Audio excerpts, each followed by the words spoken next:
welcome to It's Fate. I'm Morgan Barker. I'm Katie Christiansen. And this is episode 18, where we are covering chapters 24 through 31 of A Court of Wings and Ruin by Sarah J. Maas. I will always want to say War and Ruin. Me too. I had to tell my brain to do something different there. Today we are wearing some dark colors. We're always wearing the dark colors. Especially in this book, because there's just so much war, darkness, and war. Yeah. War, ruin. Even the wings are black.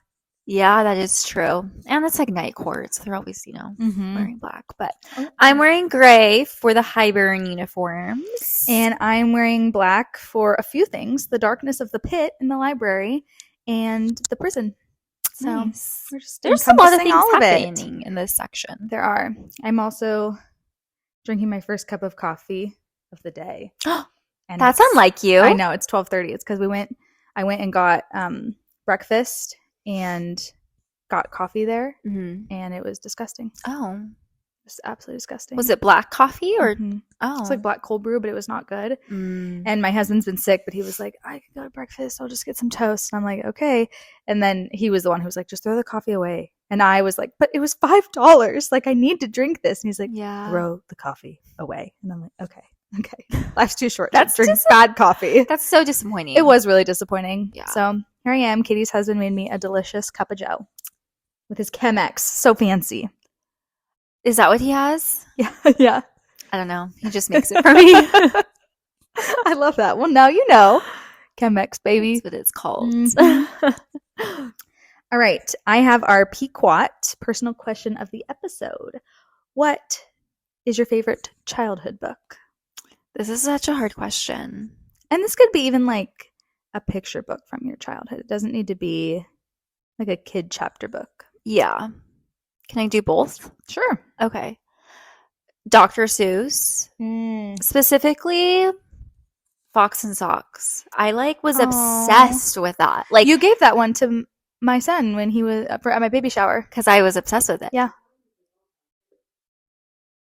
Stop. Please stop, Google. Okay. Google is a part of the episode now. Yes, Fox and Socks. Mhm. I thought it was so fun, like all the rhyming and the Yeah. tongue twisters. Yeah. Yeah. I love that too. And then childhood books. I talked about my love for Junie B. Jones. Harry Potter, of course. Mhm. I did read one that what was it called? I should probably think of it.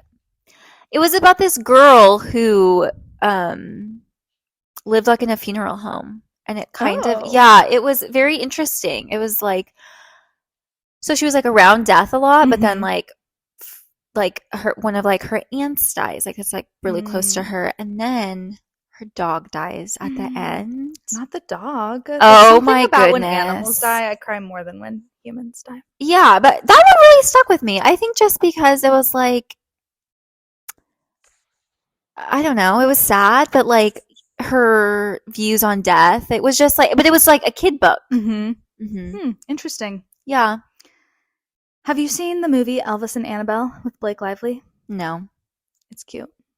The male character, Elvis, owns a funeral home. Well, his uncle owns it, but his uncle is I think he has dementia, but Elvis is too young to actually take it over, and everyone still thinks it's the uncle. So he's kind of pretending the uncle's still capable, but he's not. Mm-hmm. And then Annabelle, Blake Lively's character, she dies, and he is embalming her. Is that the word? And yeah. then she comes back to life.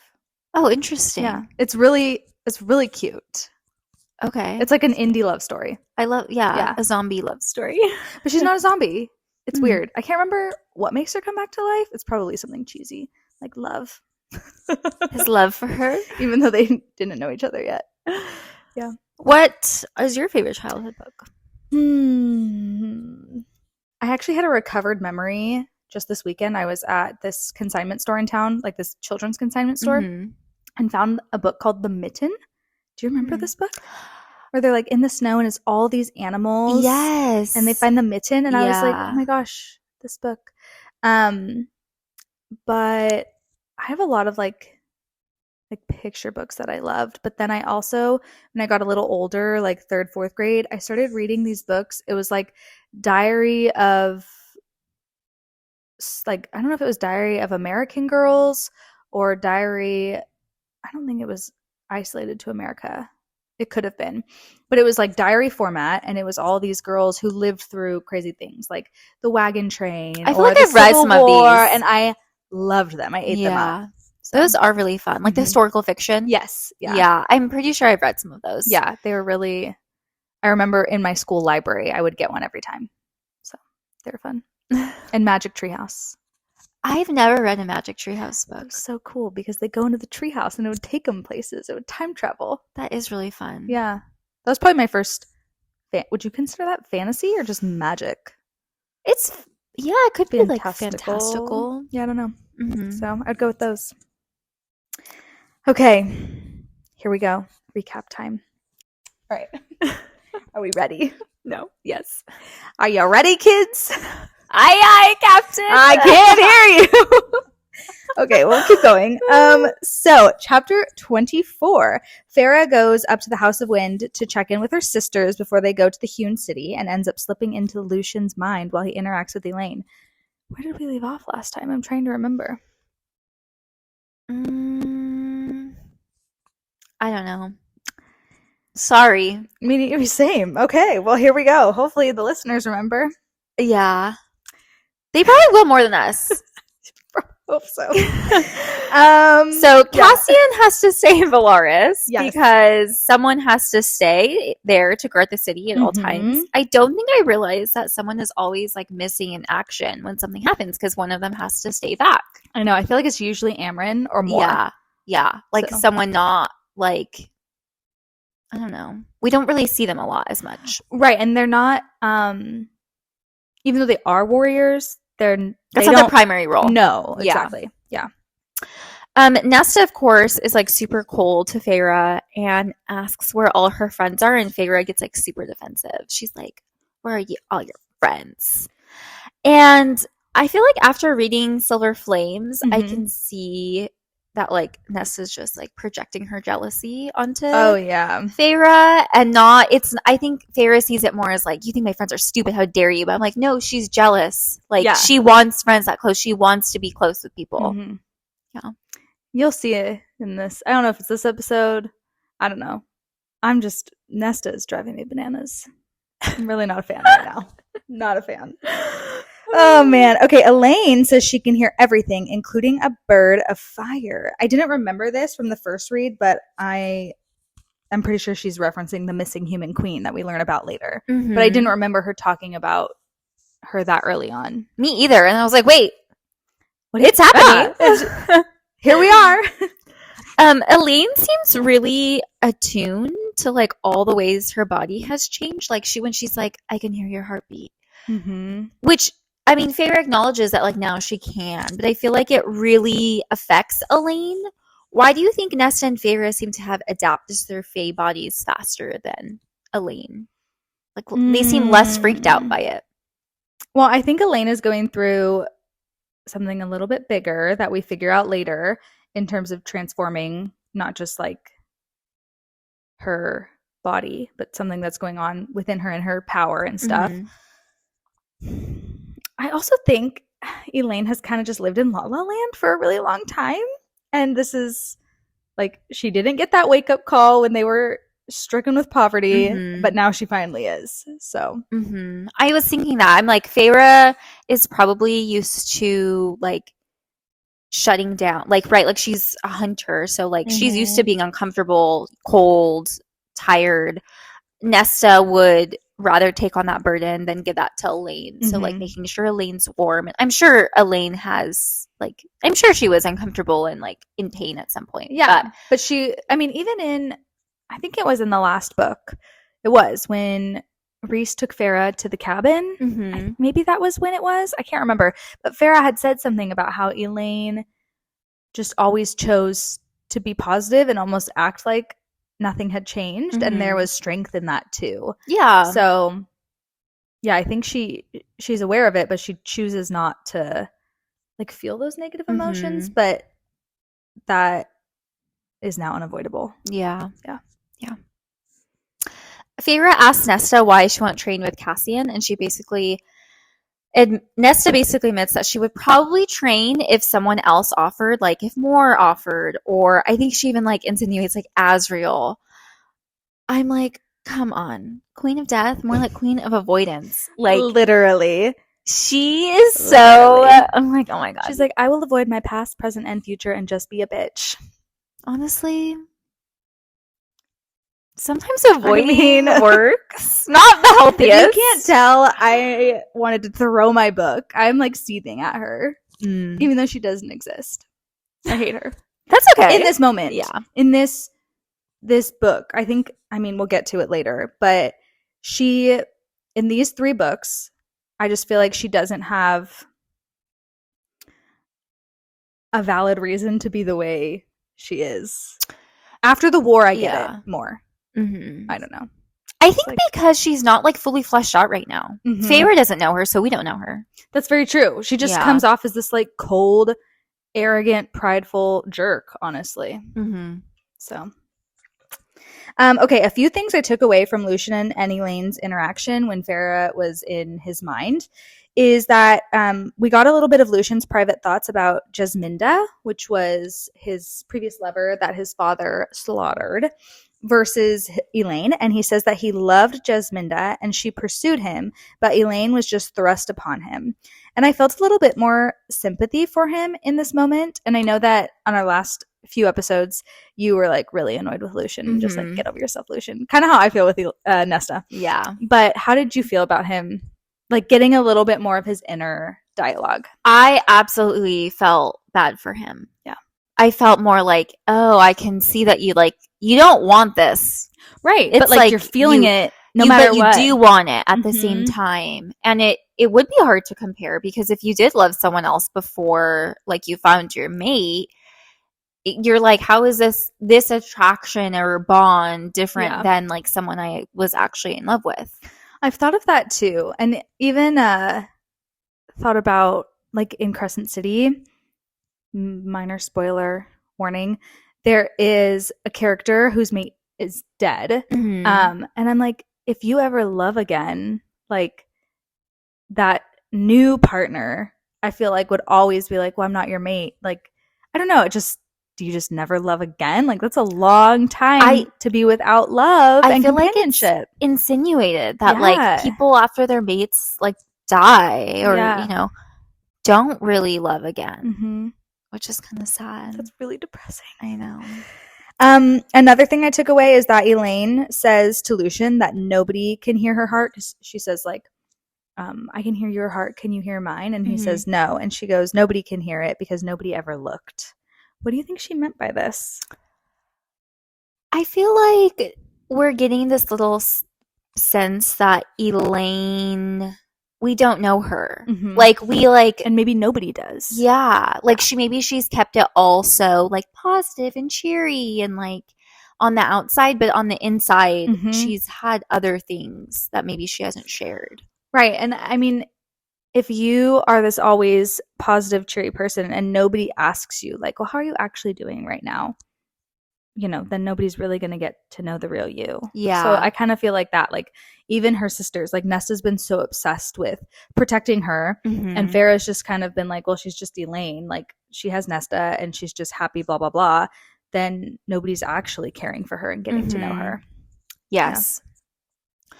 Okay, so Lucien does describe his mating bond / attraction to Elain that I thought was really interesting. So this is from his mind. He says, touch her, smell her, taste her. The instincts were a running river. He fisted his hands at his sides. This makes me uncomfortable. Like, does he want it at all? Like, I don't know. It's just so weird. It's like instinct. It becomes instinct to just like it feels every very part of them. Yeah, it feels very, very like animalistic and primal. Yeah. It's weird because with like Rhys and Feyre, we love it. We're like, yeah, this is so hot. This is romantic. Touch her, taste. Yes, we want it all. But then in this setting, it's like that's weird. Yeah, because you like don't even know her. Yeah. Yeah. It's interesting. Okay, we also find out in this little scene that Lucien has been with Tamlin for a few centuries. Yes, which we questioned how long he was with her. So that means I think he left shortly after Jasminda was killed. Mhm. So that was hundreds of years ago. Which if Lucien is only 400, he's only well, 400. He left when he was 200, which is probably young for their species. Yeah. We also realized that Nesta knew Farrah went into Lucien's mind, even though Farrah didn't say anything. How do you think she knew that? I think sometimes they can tell if like they look like kind of glazy, but I don't like. How did she know? Like she was in Lucien's mind, not Elain's. I don't know. I feel like if I was Nesta, I'd be like, I would want to go in Lucien's and not Elaine's more. Yeah, but did Nesta even know that that Farrah was capable of that? I don't know. I would assume so. Or is that a plot hole? She forgot that Nesta didn't know. Maybe it's just supposed to show us that Nesta's like observant, and that like her powers are connecting her to these other things. Ooh, I like that. Yeah. So Farrah at that point has her sisters move to the townhouse so they can have easier access to fresh air and the town. And I'm like, good. Like, why did this take you so long? Azriel carries Elain from the House of Wind, and Farrah said there was no shadows to be seen. Do you think this was intentional on Azriel's part or a natural thing based on who he was around? Okay, this gets mentioned multiple times of like Azriel shadows are not around when Elaine's around. I feel like it's a natural thing. Yeah, like it's just happening. Yeah. Whether he wants it to or not. Interesting. He like can't hide behind them. Yeah. I wonder if it's like connected to her power at all. I don't know. I finally read Azriel's POV chapter, which you read too. Yeah. And it is interesting that like they seem to have this connection, but there's not mates. They're not mates. I don't know. I'm really interested in their book. Me too. Yeah. Which we don't have a release date or anything for. And I didn't realize Crescent City 2 came out 2 years ago. Yeah. It took 2 years to get another book. What are we going to do?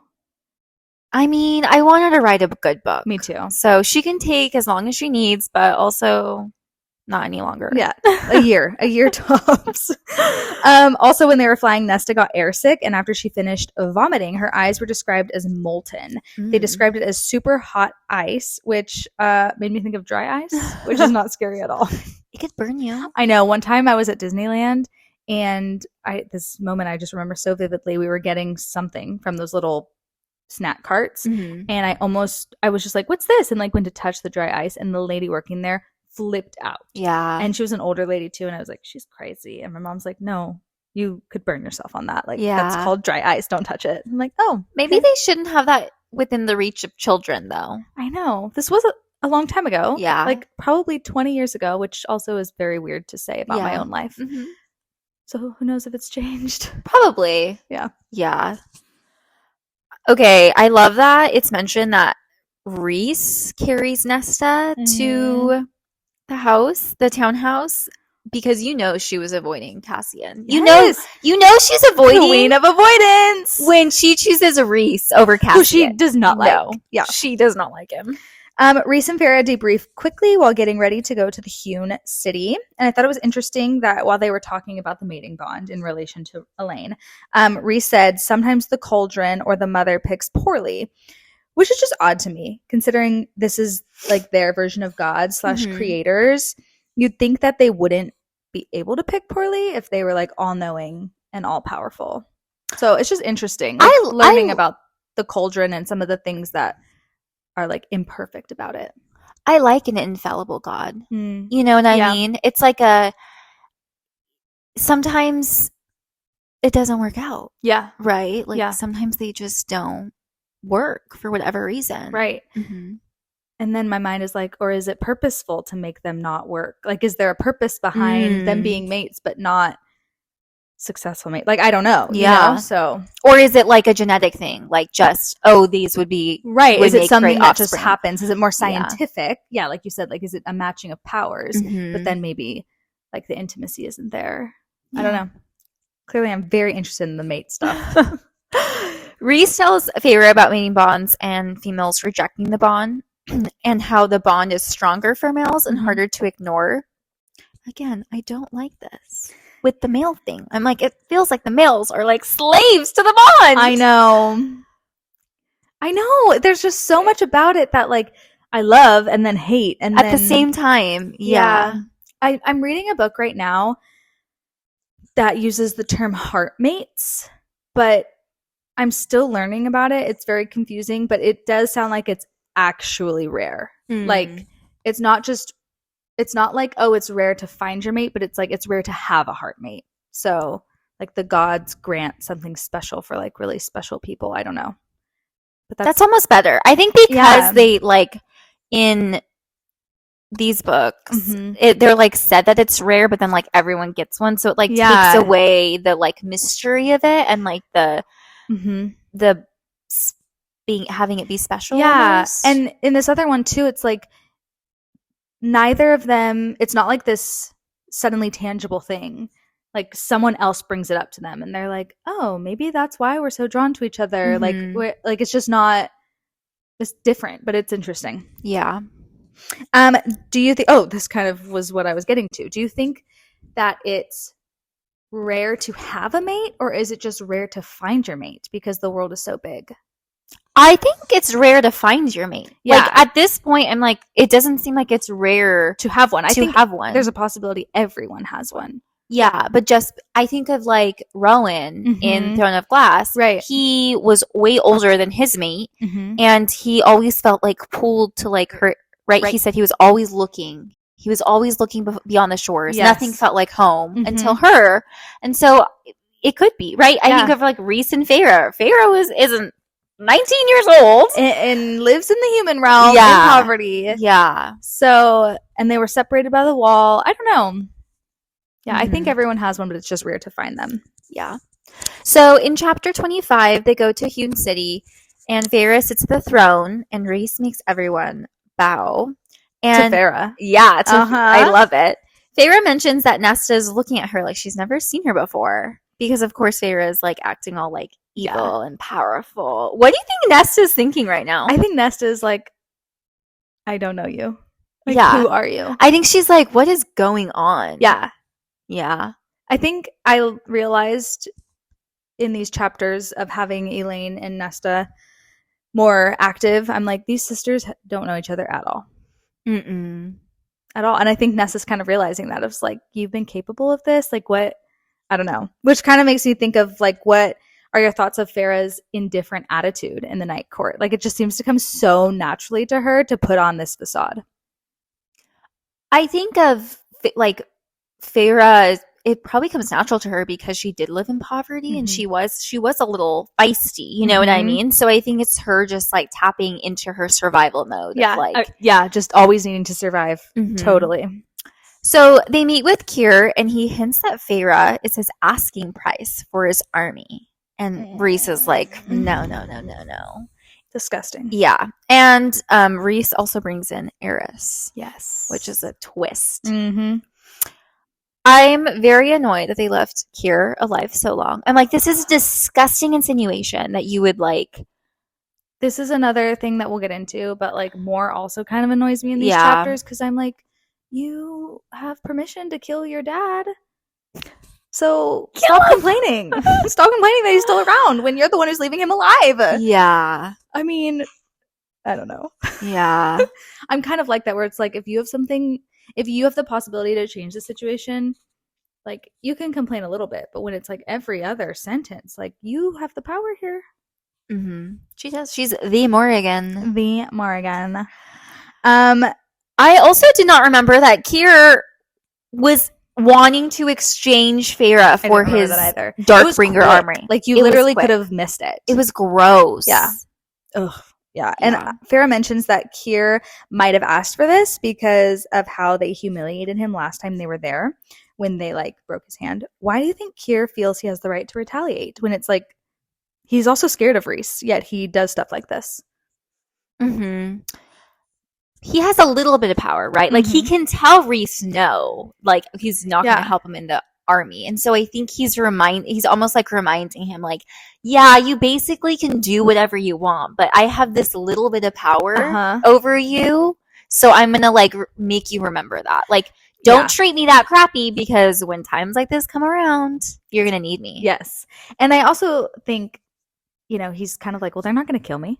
Yeah. They've left me alive for this long, you know, which is true. Like, they're not. Yeah. And I think Moore at this point is still afraid of him. I think that's why she hasn't done anything. Yeah. Like, I get it. I really do. And I don't think I would be able to do. No, I don't know what I would do. I don't know either. But still, I'm just like, yeah, we'll get into it. But I was annoyed. Clearly, I've just been very annoyed with the characters lately. All right. Kier accepts their bargain, which was to have access to Valaris in exchange for the alliance with the Autumn Court as well. And Farah asks for the Ouroboros. And it's clear that Rhys knew Eris was coming, but did not tell anyone, even Farah. How do you feel about this? I don't like the plans that no one knows about. It's such a theme in a lot of her characters. I know. And I have like mixed feelings about it. Yeah. Like, I get it, but also like, you're not going to tell Farah like your mate that you're supposed to tell like they tell each other everything until they don't. And it's like, wait, I thought we told each other everything. The part of not telling Farah bothered me, but not telling everyone else, I was like, you're their High Lord. Like, you don't have to tell them anything. I know they're your family, but like, you're also their High Lord. Yeah. So maybe more, and some of them would feel less inclined to go to like help. Yeah, I don't know. There's also a moment where Farah says Azriel's shadows are whispering to him, and we see in the bonus chapter from Azriel's POV that his shadows actually do whisper things to him. Remember when he says like, they're telling me sleep, sleep. What do you think they're saying here? I don't know, honestly. I'm like, is he checking in with like Nesta and Amryn, like what they're doing? Is he like checking in with like where Eris came from? I don't know. Or are they telling him like to stay calm or something because he's feeling agitated or elevated because of Moore's emotions? Like, I don't know. Yeah. But I love the idea that he has like, it's so cute. His little ghost babies are just like checking in, buddy. How you doing? How you doing? Stay calm. We're here. Moore is obviously really upset that Eris was brought in there and that her dad wants access to Valaris. Yeah. I noticed that Azriel like put a hand on top of hers and she snatched it away. Yeah. And like Farah says it was like she had been burned. Like she snatched it like so fast. This is the first time that we have seen like physical contact between them. And it's very interesting how uncomfortable she is. I think I'm just becoming a Moore hater because here I am like, you know how he feels about you.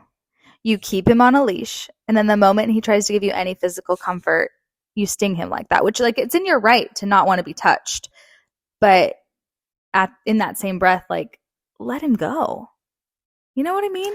Yeah, it makes me wonder what has happened or what conversations have taken place where she feels so repulsed almost. But like, then she's also like using him. Yeah. And I think that's what bothers me. Like you said, there's a lot that we don't know. So it could be a whole Nesta situation where if we ever get a Moore book, I'm going to be like, more. But I still will stand by the fact that like her actions in this moment, I don't like. I don't like what she's doing to sweet baby Az. I also love Azriel so much. I know. So when Kier leaves, he says another lord is having difficulties with his daughter and he needs to assist with her. Okay. Gross. Creepy. Clearly there are people in the Hewn City who are suffering. Yet they do nothing. Yeah. Especially I think of the like comparison like between like Moore and her dad and now this other lord and his daughter. Like we don't know what's happening there. I feel like it's like, hello, things are happening that maybe shouldn't be. Yeah. I don't know. It's another situation that I'm like, I don't like this. Yeah. It makes me feel icky. Okay. Did you catch the name of the guy? No, but I saw this. I was like, oh, you're so right. Lord Thanatos, which is one of the princes of hell from CC3. And I just feel like SJM doesn't do anything unintentional. No. Especially repeating a name. Yeah. What, do you have any predictions here? I can tell you his the name definition first, too. Okay, let's do that. So, little name corner for Thanatos. In Greek mythology, Thanatos was the personification of death. This is also interesting. In Greek mythology, Thanatos has no father, but is the son of Nyx, which is the goddess of night, which that's the name of Farah and Reese's future child, a boy. And then they had a daughter named Aranis, which is really close to Eris. Thanatos had a daughter. So Thanatos did have a daughter, like in Greek mythology. Yeah. I don't know. That is super interesting. Okay. The personification of death really makes sense in terms of the Prince of Hell, because he was like death, basically. Yeah, that was his role. I was thinking it would make sense for this is spoiler warning for like Crescent City, but the Princes of Hell are these like they end up being like these anti-heroes, right? They're like these bad good guys. It would make sense, and we see that they like go into other worlds and almost like influence what's happening, and we're like trying to protect. I don't know.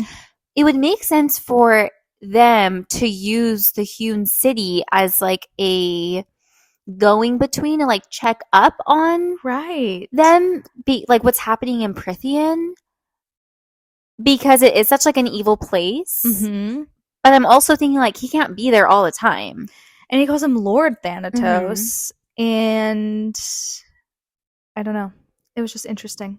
That is interesting. Yeah, it will be a connection. It has to be. It has to be a name repeated, which we see names come up in Crescent City 3, where I'm like, I know that name from a different story, which I won't spoil that, but like yeah, I don't know. Very interesting. Eris also shared that he helped Lucien escape to the Spring Court, and makes a comment here to Rhys that not everyone is as lucky in their friends and family. And it just kind of made me think of like how much our community or who we're raised by can really impact who we are and how we live.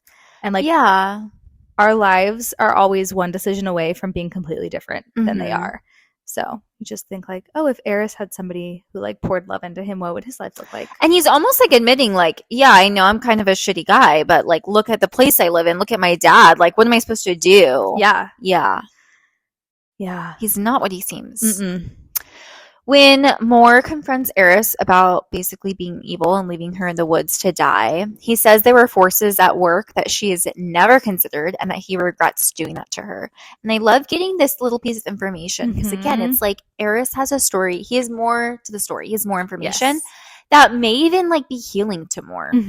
I agree. And I wonder, like knowing his father being like the evilest High Lord, was this the only way that Eris could like technically set Moore free from being under his dad's thumb? Like, I don't know. I don't know either.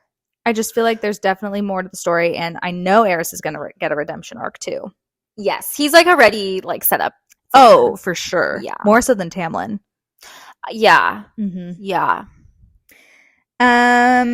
Okay, so another name corner for the Ouroboros, which I think when I was looking at the notes, I think you defined it later. That's okay. Okay. So I'll just like go to my notes on, because I did have something I wanted to say about it. So the Ouroboros is the mirror that the bone carver asked for, that Farah was trying to get from Kyr in order to get the bone carver to fight in the war. So it's a circular symbol that depicts a snake or dragon devouring its own tail, and it's used especially to represent the eternal cycle of destruction and rebirth. Kyr says those who look into the Ouroboros are consumed by it and go mad, which is interesting because the snake is consuming itself, but it can also symbolize rebirth, which is a bit of a foreshadow for Farah's experience, which I thought was cool. And this is random, but the Ouroboros is the name of a character in Loki. Did you ever watch that show? He's essentially like this scientific genius, and he actually references a snake biting its own tail and how like everything has a limit. Because it's this whole like multiverse thing and time. It's really confusing, if I'm being honest. Like those of you who watched season 2, it was fantastic, but it was so confusing. And they're trying to like save the world because there's too many timelines, and then the world's just going to end. So he was a very vital character. So I just thought that name connection was interesting. It is interesting. I love the connection with Farah, because if like she was reborn, right? Yeah. Like she defeated death. And if the Ouroboros symbolizes this. Wouldn't she be the perfect person to look in? I know, exactly. Yeah. What I wanted to say about it is about the Weaver. So when she comes up, I'll make up perfect. Yeah. So in chapter 27, there's a huge information dump. So we find out that Moore and everyone else, except for Feyre and Azriel, is pissed that Rhys involved Kier and Eris, and they feel really blindsided by it. Then Amren shares how she escaped in the prison and what she was before. She was a messenger/soldier assassin for a wrathful god who ruled a young world. That's what she describes as. And the last thing we find out is that everyone thinks Elain is crazy because she starts talking about these dreams that she has. Okay, something I noticed is Cassian went to go comfort Moore when she was like confronting Rhys, and he puts his hand on her back. She does not flinch away from Cassian's touch.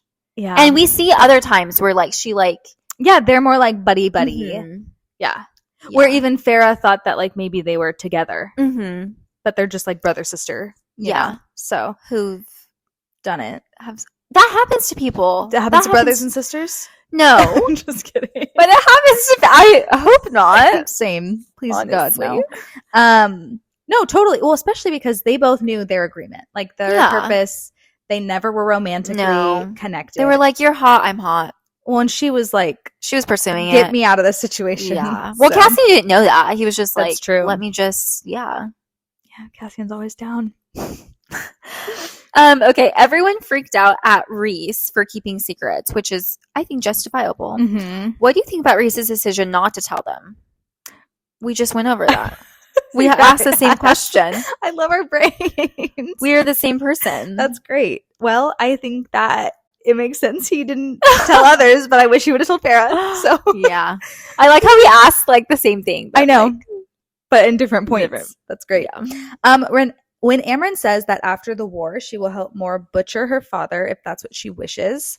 But we know that for some reason, she doesn't want this. Or she would have done it already. Do you think Moore regrets not having killed her father or destroying the Court of Nightmares now, knowing that they will have access to Valaris? Probably. Yeah, I wonder if that's why she's extra moody too, of she probably knows this is the only decision. And they can't kill him now. He's the people would be pissed. They'd be like, oh, so you just want our... Yeah, we're not going to help you. Yeah. Yeah. Amren is always calling people girl or boy. She'll be like, I know, boy. Practice your mind walls, girl.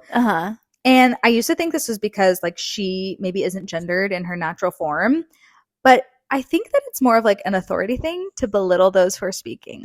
I think so too, but she also is 15,000 years old or something. So she probably is please talk to me when you've seen 1,000 at least. I know. These 500-year-old babies. Yeah. So I think it is, there's definitely a belittling thing. But also I'm like, you are so old. Yeah, you probably have that. You probably authority. Do think they're boys and girls. Yes. Yeah.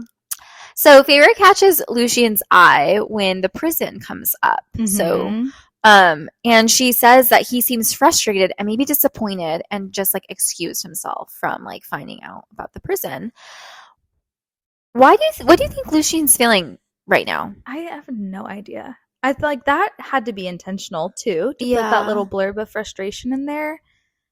I don't know. Knowing what he does later, I wonder if he is just frustrated because he feels like he doesn't have a role. There's nothing for him to do. And it's almost like all these blind sides, right? They're you went to the prison and now we're asking about the Ouroboros and now we're doing he's just this. I can't keep up with all this. Where he used to be in the know. He was the know in the Spring Court. Yeah. So. When Amren is talking about how she what she was before, she describes that she was perfect before. But it's very interesting because she said she was perfect, but she didn't have feelings, which I think that's a very interesting, as perfectionist, as something I learned through therapy is feelings are a really good thing. Being perfect does not mean not feeling anything. I would actually argue that perfectionists have larger emotions than others sometimes. Yeah, and that's why we shove it down. Yes, because we feel extreme, and that doesn't fit the mold of perfection. Yeah. But that also she bound up her grace deep inside of herself to her current body to escape the prison. And I don't know what this means. No. I have no idea what this means. I was reading this and I was like, well, I gleaned nothing from this. She bound up something called her grace and shoved it deep down and was like, yeah, I'm Faye in this body now. And she was just able to walk out of the prison. Where'd she get the body? I've also wondered where she got the body. Whose body is that? I don't know. Okay, so then she says that Amryn wasn't her previous name, and she starts to tell us why she chose Amryn, and then she just stops. And I'm like, excuse me? I think it's purposeful. It's driving me crazy. I know. I think when she tells them how she chose the name, she still has a lot. She's like more. She has so many walls up. I know. So many. And there's just so much that we don't know about her. Mm-hmm. Which she's almost like her and Moore, they're big characters, but they're kind of more side characters in these books. So, that just bugged me. When I first read about Elain's dreaming, I thought it was so obvious that it's her power. Yes. I'm like, you guys are dumb. I was like, you guys are terrible. They're all just like, she's crazy. Rush her away. We need to get a healer. Which I'm like, look, make sure you look into that. But okay, let's think. If Nesta got a power, probably Elain had a power. If they just took a beat to ask her a question, I don't know. I don't know either. Again, I was so annoyed. No one is asking Elain her heart. In her brain. Nobody wants to listen to Elaine's heart. Poor thing. So Feyre asked Nesta what happened with her and Amryn when they were at the Hewn City because they weren't in the war meeting. Oh, that's right. I almost forgot they were there. Yeah. And Nesta said that she failed to find weaknesses in the magical objects, which means that she would be useless in helping take down the wall. And Lucien suggests Elain get seen by healer, and then Feyre agrees. Right. It is, again, with the perfectionism, it's so obvious to me that Nesta is a huge perfectionist because she, just of her reaction of failing her little task in the Hewn City.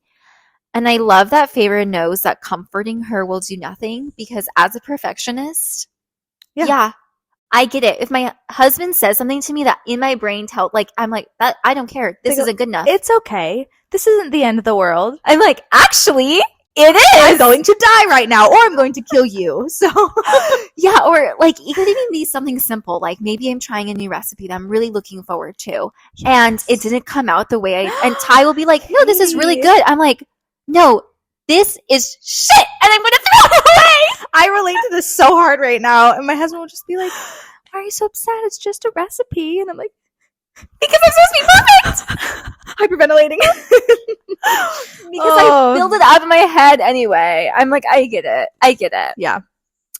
Nesta says that maybe her cost for immortality and beauty was watching Elain suffer while Nesta got away unscathed. Do you think that Nesta really believes this? That her punishment for being beautiful and young forever is watching her sister be crazy? I just don't think that makes any logical sense. Again, she the world doesn't revolve around you, Nesta. No, I just don't understand. I don't understand her motives at this, or I do a little bit. I understand the perfectionist stuff that you've brought up. I think that's really good insight. This doesn't make sense. Why are you so obsessed with Elain? Get over it. Anyway. I can feel Lucien's sadness and desperation regarding Elain, seeping through the pages when he's just like, we can get a healer or I can try to talk to her. And you can just tell that he's so broken and confused. I'm really glad that he's suggesting things because I feel like everyone else is here's some tea. Just rush her away. Yeah. And sweet baby. He's like, I don't know, let's get a doctor to look at her. Let's do something. Maybe they are mates. Maybe I don't know. It just, yeah. Okay. Feyre wakes up to Rhys, and we see that Rhys hates not being able to take on the burden of himself and then having to hurt his friends in the process, right? He doesn't love that his friends are so annoyed with him right now. Yeah. Okay, so he wouldn't hit his friends as much if he included them in on the plans. Right. Right? If you had more than one brain thinking about a problem, maybe we can find a solution where we wouldn't have to be hurt, or at least we can be consenting to the plan. I don't know, Rhys. Just maybe a suggestion for your court. You know what, Rhys? If you're listening, Listen to Katie. She's very wise. Add her to your inner circle. Yeah. Advisor Katie. I also can't help but wonder why Moore doesn't trust Reese yet, because he kind of shares that they talked a little bit. I think that was at this point. I can't remember. But and he obviously feels really guilty for her specifically, but like after everything he's done and sacrificed for them, and the fact that they've literally known each other since birth, because they're cousins. Family. Yeah, they're true cousins, and they're like best friends, and everything he's done to rescue her and all he did with the Amarantha, yet she still doesn't trust him. And I kind of think this is more of a Moore issue than a Reese issue, even though, like, yeah, you're right, it probably would have gone better if he'd included them. She just comes off as this like untouchable, powerful immortal, but is clearly so broken, and like might even be the most broken out of all of them. So yeah. And you see that she's so like, she has a lot of things that still really affect her. Like, obviously. Right. But like even the way Farrah describes her, like she's always walking to this room and she's full of grace and she's always laughing and is just like, comes off as literally perfect. But you dig a little deeper. Not. Yeah. Like you barely scratch the surface and you're already like, whoa, girl. You're getting drunk you too need to go to a therapist. Yeah. You're getting a little too drunk. All right. In the next chapter, Farrah goes to the House of Wind to train with Cassian. Okay, it's noted that Farrah crash lands onto the training pad. I would be terrified of learning to fly. I'm sorry. No. Crashing down into something? No, I can't. Thank goodness she has a fey body, or she would just be dead by now. I know. Farrah goes back to the townhouse afterwards to find Moore waiting for her with the responses from some of the High Lords about that meeting they're supposed to have. And Moore does say that she talked to Reese and understands his decision more now. Finally, they talk to each other. It's about time. I wanted to do a little name corner on some of the High Lords that we've never met yet. Yes, who responded, right? Yes. These are the ones that responded. So we have Helion. Hellion. I always said Hellion or Helion. Helion. He's from the Day Court. Helion. Okay. I don't know. It's a type of meteoroid coming from the direction of the sun, which makes sense because he is from the Day Court. Day. It also sounds very much like Hellion to me, like, you know, a Hellion, like someone who's like a something. What word? Like a wild, like you're a little wild. What's the word I'm looking for? Rascal, revel rouser. Isn't that a word? What is that? Ravel. No. Rebel Ruckus rouser. I don't know. No, that's a term, isn't it? It's a term. But I can't find the first R word. No. Something that begins with an R and rouser. Yeah. Yeah. Which he kind of is a little bit. He totally is. Yeah. When we meet him, I feel like he's older than everybody. He is older, yeah. Okay. Moore mentions his sexual innuendos in his letters, so we are already getting his vibes. That's right. And he is, if you're on TikTok and you've seen like any of the ACOWAR, what are they called? Like filters or effects. Yeah. His pose is like this, and there's just like a little flab of fabric between his legs, and everyone else is just poised and perfect. I love it. Okay. Then we have Thesan, who is from the Dawn Court. Thesan, the name, is the goddess of dawn, divination, and childbirth. Okay. In many stories, she is cursed with an insatiable taste for mortal youths and has many young lovers. Which Thesan is a male in this, and he does have many lovers, doesn't he? Honestly, I can't remember anything about him. I feel like he does. So, I mean, him and Helion. But like Thesan literally has like his lovers that come and like stand beside him at the meeting. Makes sense? Yeah. Okay, and then Callias? Yeah, I think so. Is from the Winter Court. And this word is derived from Greek, meaning beauty. It could also be related to the Greek demigod Callias, who is the son of Boreas, who is the god of the cold north wind and bringer of winter, which makes sense. Because he's the Winter Court High Lord. My mind just flashed to the do you remember those little like claymation Christmas movies? I love those. Heat Miser and the snow guy. What's his name? I don't know. But that's now how I picture Callias is the snow one. So ugly. Oh man. when Farah and Moore talk about her conversation with Reese, I really liked this conversation. And I like that, like, Moore obviously still has so much more to process, but I love that she's actively trying not to let these males steal the joy that she is working so hard to have. So it makes sense of why she's like been putting on this facade for so long, because I think she believes that if she just focuses on that everything else won't matter. And I think she doesn't want to feel anger or sadness because she doesn't want to give these terrible creatures like more time. But what she doesn't realize is that giving them, like, diving into that grief is going to heal her in the long run. Yeah. I am glad her and Reese talked. Me too. It's really healthy. Yeah, and it's like a good reminder that they are cousins and friends too. So, yeah. The healer finds nothing wrong with Elain, surprise, surprise, and suggests for Lucien to try and sense if there's anything wrong with her mind/soul, because they're mates and they have a mating bond. Like, hello, I don't know why nobody else thought of this. Okay, the healer, her name is, I think I say Madja, or I always say Madja. I think you're right. It is Maud. Okay. Because I looked it up. Okay. Madja. Yeah. Okay. She's described as having brown skin and being super old, which is really interesting to me because many of the healers in Throne of Glass are described as having brown skin. Look at that. And we know that the Fae were somehow connected there at one point. Yeah. Crazy. Nesta is really upset and doesn't want Lucien to, like, be near Elain. Biggest eye roll ever. Why do you think Nesta's so against Lucien trying to help? Because she's an overprotective jerk face. I'm just, like, really mad at her. There's no reason. I get being protective of your sibling if somebody hurt you and now they're trying, I don't know, but like let Elain make a choice. I wonder what her view on mates right now is, because the only example that she has is Farah and Reese, and she doesn't like Reese. I could see her being like, dude, you're so freaking annoying with my sister. So I wonder if that's a part of it. Is she's just a little bit like, oh, these mates thing. I don't know. Maybe. I also wonder if Nesta doesn't like Reese because Reese makes it clear that he also doesn't like Nesta. I don't think she wants to be liked by him. I think they have a very mutual understanding of each other. Yeah. And they're very content with that. They're also very much alike. Yeah. So that's a good point. And they're both a little self-loathing, so it makes sense that they don't like each other. They don't like what they see.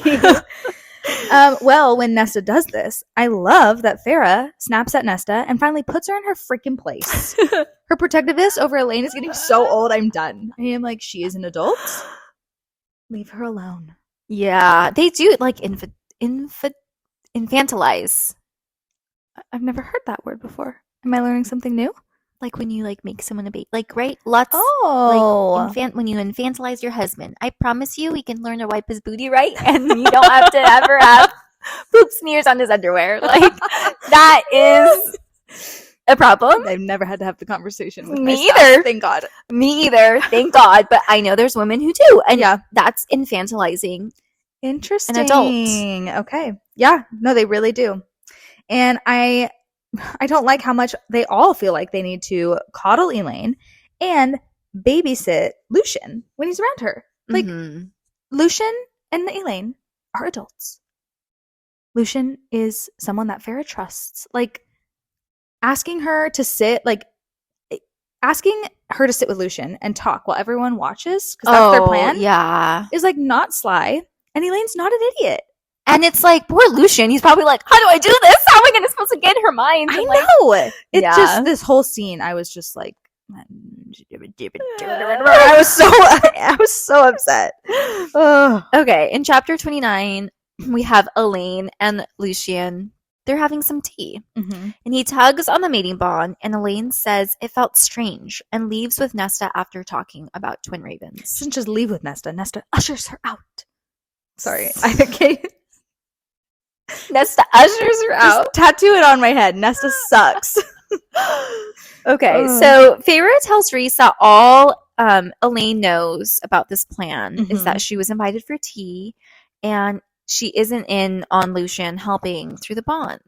Again, why aren't they telling anyone, like, they need to know. They need to know. I also wanted to scream, why is Nesta there? Why is everyone there? And then I remember, Farrah's 19. Like, this is the most immature little setup I've ever seen in my life. Yeah. And it made me think of 13-year-olds being like, well, I'll sit here while you talk to him and blah, blah, blah. And I was just like, okay, yeah, come on. We're getting nowhere. Yeah. We're getting literally nowhere. I mean, Farrah's 19, but Amor is, like, old. Amren is ancient. Nesta's what, like 24 at this point? Yeah, maybe a little older. I don't know. But, yeah.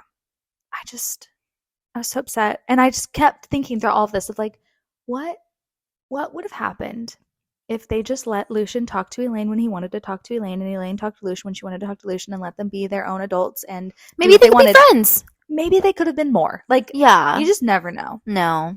Never know. Anyway. Lucien describes their mating bond as a thread and says he didn't have time to sense if anything was off. Farrah says the blush stained his cheeks when he's talking about, like, whatever he felt for her. I'm like, what is he feeling? Is he, like, almost, like, a little embarrassed, a little giggly, a little sexual tension? What's going on there? I think it's a mixture of everything, potentially, like like nervousness around Elain, but also potentially, like, around everyone else. I don't know. Yeah. Farrah practices flying with Azriel, and he tells her a story about Miriam being saved by a soldier with tiny wings to inspire Farrah to keep practicing. So this is when we find out about the Ouroboros. Right. So Farrah's been researching it, and the only person to be known to look into it and use it is the weaver in the wood, who apparently was using it to spy like throughout the world and hunt down young maidens to keep her eternal youth. Interesting. Which I thought was interesting because it represents, like, kind of the cycle of life, like life and death. And the weaver is a death god. We know this.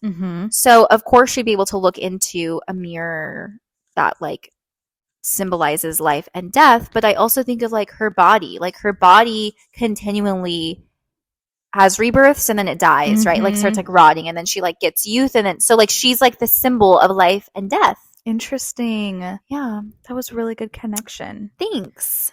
I wonder how Kier got the Ouroboros. I don't know. Yeah, I don't know if he's ever had to look into it, because he said it's been in his family. Yeah, for I don't centuries. I don't think he's ever looked into it. But I wonder how the person got it from the weaver. Interesting. I think it mentioned that, like, the weaver was pissed that she. Oh, I'm sure. Yeah. I mean, we know what she likes to do to people, so you touch her things. Okay, I would love a Miriam and Dracon story. It seems like SJM already has, like, this basis for a story. I don't care that I know the ending. Yeah, I want to know the details. Same. But this was confusing to me, learning about this, because they were escaping a different queen. Yes. Was that queen a part of the war from 500 years ago? Or was this after? Like, because Jurian was involved with Miriam. So I don't know. I got a little confused on, like, when this was actually happening. I always get confused too, because she did fight her, that evil queen, but she also joined the rebellion, right, with Jurian for the humans. So, and then I think that happened all around the same time. Dracon was engaged to the queen, so that could have all been at the same time. Who knows? Yeah. So, which is interesting. Farrah goes home, and Rhys gives her a massage because she's so tired and sore. And we get, like, a little intimate scene. And honestly, I love that we get intimate scenes where, like, only the woman finishes.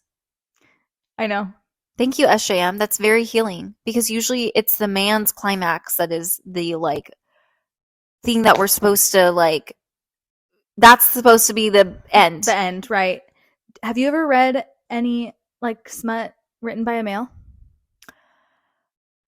Unfortunately, yes. Okay, I have not. I don't know if I ever will, unless, like, I wouldn't. Curious. Like, it sucks. Yeah. I mean, I haven't read a lot, and the author I did read is kind of weird. Okay. But it wasn't good. I'd be curious if anybody has. Have you seen those TikToks of, like, people talking about, like, women written by men? It's, like, hilarious. It's like, literally, like she was so sad. Like, this guy was using like her nipples as like a gauge for her how she was feeling. When she was happy, they were nice and hard and pointy for him, and then when she was sad, they were soft. They drooped. I'm like, nipples aren't like mood rings. Like they don't like tell like when mood rings. Oh my god! It was very strange. I don't know. Wow, that's really funny, actually. Okay, so they also like spoon at the end of this while they both have their wings, and I just have a really hard time picturing spooning with these massive wings. Yeah, it's kind of like in your face. Yeah. Who's ever like behind, like the big spoon? So it was just interesting. Yeah. Trying to picture that. Mm-hmm. The next day, Farah and Nesta go to the library beneath the House of Wind, and they get cornered by 2 Hybern warriors that call themselves Ravens, and they want Nesta to go with them to get back whatever she took from the cauldron. I love that Farah asked Cassian to take Nesta to the House of Wind and not like Azriel. Mm-hmm. I just feel like Farah's stirring the pot. She's totally stirring the pot. Stirring the cauldron. Yes, I love it. Between them. She's being a little matchmaker. Mm-hmm. Okay, Elain and Cassian are kind of like going back and forth and talking. And Elain tells Cassian, he snapped your wings, broke your bones. And Cassian is like trying to like be like jokey. Yeah. And he's like, it'll take more than that to kill me. And she replies, no, it will not. And I'm like kind of scared for Cassian's life. Is she trying to humble him, or like is this a prediction? Or I've heard this talked about on TikTok and stuff, and I think it is somewhat a prediction, but I'm wondering if it's a prediction for what happens to him in the war, which we know he doesn't die, but I don't know. Wait, I mean, but a lot of people are scared of like. Yeah, it is true. Like he almost did kill you. So yeah. When Azriel offers to take Elain to the garden, Farah notices that he doesn't have his shadows, like I said, again. Gosh, yeah. We asked the same question. What's happening? I think I don't know if it could be a natural response. It could also be like him purposefully like having this desire to feel like prim and proper for her because that's how she is and not wanting to scare her. I don't know. Oh, that's good with the scaring. Yeah, because she's very sensitive right now, it seems. Yeah. Or everyone's treating her like she is. Mm-hmm. So like she's literally one moment away from like death. That's how they treat her. Ridiculous. When Azriel did this, I couldn't help but think, what if Lucien did this? What if anyone let Lucien do this? No. They would be like, don't talk to her. How dare you? How dare you speak to my sister? You're just another person. You've done nothing wrong. Why are you making them talk like? That's Nesta's voice in my mind. Don't look at her. Don't call her mate. I will take her away. You sound like a cartoon. That would be Nesta's little voice if it was like a cartoon in SpongeBob animation. Oh, I can see it. And her head gets really big and angry. Yeah, and she just gets bigger and bigger and redder and redder. She just explodes. I'd be fine with that. Oh, man. Nesta admits that she didn't know Farah didn't know how to read. Mm-hmm. And I'm like, okay, I think I said this earlier, but it really just shows like they did not know each other at all. No. Didn't even realize it. She's like, I thought you were just like kidding. I don't like, when would they ever have the opportunity to read? Like Farah is like That's true. out hunting. That's true. Yeah. They just don't talk. That's what they don't talk. Like, they don't talk at all. Yeah. And it's sad because Farah knows that like Nesta, she has insinuated before that like Nesta would see it as a weakness. I'm like, it's not your fault. I know. And I like that. Nesta was like, why didn't you just tell me? I would have taught you to read. Exactly. Yeah. Which I thought was one nice moment I with think Nesta. It's good to see that like sometimes we have these projections of people that aren't true. Mm-hmm. Like we can just ask for help and they wouldn't care. Yeah. But, yeah, that's very true. Mm-hmm. Hybern uses Fabane dust to disable Farah and Nesta's powers, and I'm kind of sick of Hybern using Fabane for everything. I know, and they just keep using it. It's like a little bit like, can you change it up, Hybern? And why can't everyone else use Fabane too? And like, it's just boring. Yeah. Use another tactic, please. Seriously. I know it's working for you, but if for entertainment purposes, can we do something different? So while they're down in the library with the Ravens, I love the fact that we find out that the cauldron took something, and that's why the king can't use it. And I just love the fact that the king forced Nesta into the cauldron, only for Nesta to now be the reason he can't use the cauldron to take down the wall, which is kind of just like a big F you to him. Yes. That finger. Yeah. That point. Maybe it wasn't a point. Maybe it was that middle finger. I don't know. Yeah, it is good. It's like, you don't know, you can't control everything. Mm-hmm. You cannot. Look what you did. Look what you made me do. That must be Nesta's anthem. It really For is. sure. Yeah. Love it. Okay, in chapter 31, Feyre decides to lead the ravens further into the pit of library to whatever monster lies at the bottom. And when she gets to the bottom, she ends up bargaining with the monster to kill the ravens. And then Rhys and Cassian arrive, and Cassian gets Feyre and Nesta out. Yes. And as they are running from the ravens, like down into the pit, the ravens say that the cauldron knew Nesta took something from it, even though it's not sentient. That's how you say that word, right? Sentient. Which this also brings me to, like, how is the creator of their world and the thing that determines mates not sentient? Something I love about the world is that their god, their like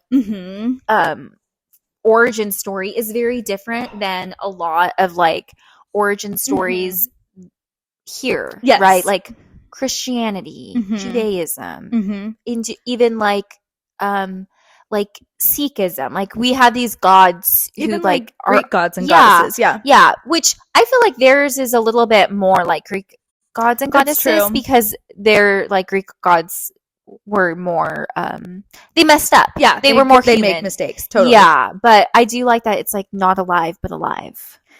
Yeah, I think it's just hard for me to, like, that actually doesn't make any logical sense. That's where my brain goes. So, I mean, okay. I'm just saying, I'm like, that literally makes no sense. You have to tell me twice, okay? Oh man. I also agree with you. It is interesting though. Yeah. But yeah. Okay, when Feyre is stumbling around at the bottom of the pit, it was really hard for me to like picture this. I'm like, there are books down there too. Yeah, there were books, and I'm like, wait, I thought it was a pit. I pictured like the worm pit. Yeah. In the first book, kind of. Yeah. Yeah. I don't know. I was like, wait, why are there shelves of books down there? Yeah. Is the monster just like reading leisurely? Learning about the world? I don't know. It seems bored. So. It's very bored. Yeah. Okay, what was your first impression of this monster that we meet? It was really interesting that it bargained for like just wanting someone to tell it about life. Okay, so it just made me think, like, remember when we learned that Cassian's seen this monster before and was like, it was wanting to eat me? And I'm like, was it? Or was it wanting to hang? Psst, can you just tell me a cool story, warrior story? Come back, be my friend, please. Because I just don't think this monster is actually a monster. Yeah, it's kind of like well, I don't want to spoil anything, but it's kind of like other monsters we meet here. Yeah, well, it does kind of make me think of the bone carver in a way. Yeah. He clearly is evil to the point of needing to be in the prison, but there's something about him. Well, isn't it insinuated that like he put himself there? Yeah, I don't know. Like, even, he's like Amryn was clearly some sort of monster to be imprisoned, but is it like, are they evil, or are they put away because they're different and misunderstood by the Fae? Like, I don't know. So, well, the Fae suck. So we know this about them. Yeah, it's nothing new. Finally, Feyre realizes that Elain was warning them about the queen getting her youth taken away and the two ravens coming for them. Look at that. I'm like, she's not crazy. She's not crazy. Oh, come on. It's so obvious. I know. Okay, based on Nesta's reaction when she's like wide-eyed when they find her, do you think she actually saw the monster? I think she did. I think so too. But Feyre didn't. I think she did. Yeah. Yeah. Dang. And okay, when she goes to Cassian, there's like a mention of like he like puts his arm out and she like immediately goes to him. I'm like, it's happening. It's happening. I'm ready. I'm ready for Silver Flames. Yeah, she finally becomes a little bit more bearable in that book. A lot more bearable. Yeah. I love her book. I really do. Me too. But I just don't, I've realized it's okay that I also hate her right now.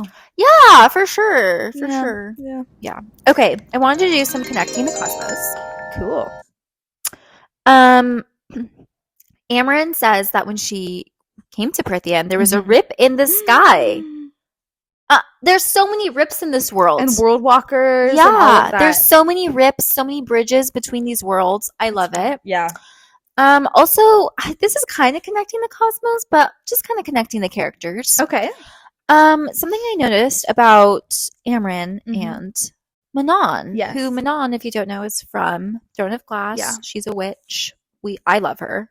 Me too. Yeah. She's one of my favorites. Same. I was thinking about the witches the other day because they didn't have like spells or anything. They're very different kinds of witches. They're different kinds of witches than like they're like the fiercest warriors and they can fly. I might want to, honestly, if you were like, which one would you want to be? A witch sounds cool. It does. You get Dorian. And I get Manon. Yeah. Well, I want Manon. I want to be Manon. That's what you guys should be for Halloween. Manon and Dorian. My husband looks nothing like Dorian. You also don't look like Manon, but that's why it's a costume. I feel like I would look disgusting in a blonde wig. You can be Kale and Irene. We really could. You could. Michael and I, Elain and Rowan. We don't look anything like them. I mean, Rowan has white hair. Like, who has white hair? That could be a wig. Old people. True. He is old. He is. We'll have Michael spray paint his hair. Okay, but anyway, for Amarin and Manon, they were both created not to fill, to just be loyal, to just like serve their master, like unquestionably.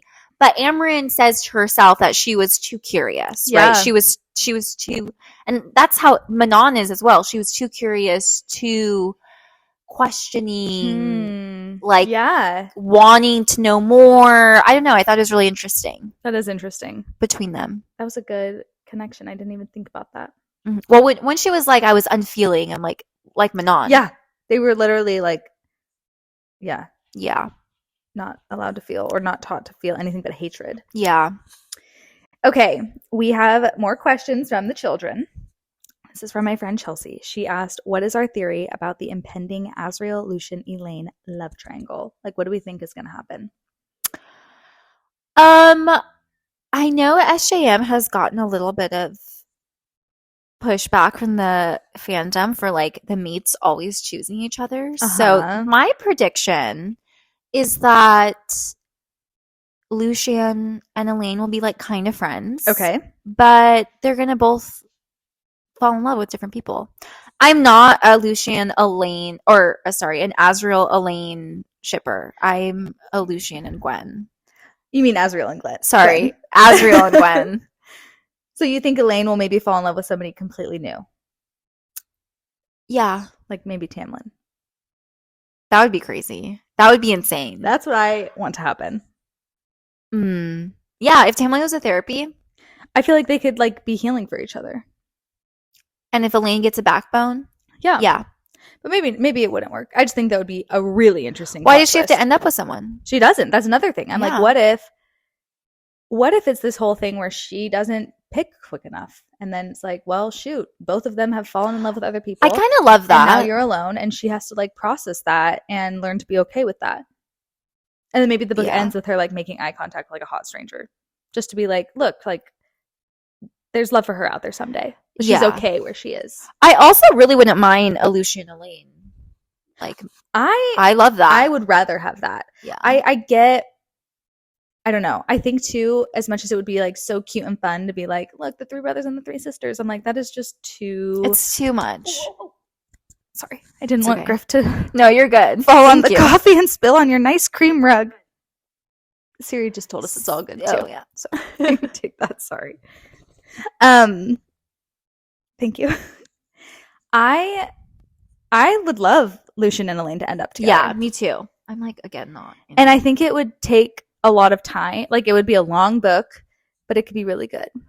These books are long anyway. Come on. Yeah. Just give me the full story then. And I just think the three brothers and three sisters is just too perfect. Okay. And honestly, I don't think anyone big is going to die in these books. She doesn't let anyone die. When I read these books, I don't expect a main character to die. Same. So I want them to die. Yeah. Well, I do and I don't. You know what I mean? I don't want a main character to die. Yeah. But like I told you, I think Lucien could have died in this book. Mm-hmm. I think he could have died, and it would have been really fitting. I think so too. Mm-hmm. I think Amren could have stayed dead. I think so too. Those are things that like Rhys coming back, that made sense. Like that had to happen. Yeah. But yeah. Everyone's just coming back to life. I know. It's a little not too fair. Perfect. I know. This other series that I'm reading from Blood and Ash, people die like right away. Like people that you think are going to be main characters. Oh. I love it. I kind of like that. It's like war from the beginning. And there's romance. I really am enjoying it. I think you'd love it. I'm excited. Yeah. All right. Okay. Well, our next episode is going to cover chapters 32 through 39. So check that one out and follow us on social media. Our next episode is going to have a little birthday interview because when it comes out, Katie's birthday will have just happened, I think. Mm-hmm. So, yeah. And follow us on socials. Yeah. At It's Fate Podcast on TikTok and at It's Fate Pod on Instagram and YouTube. Yes. And rate, review, subscribe. Bye. Bye.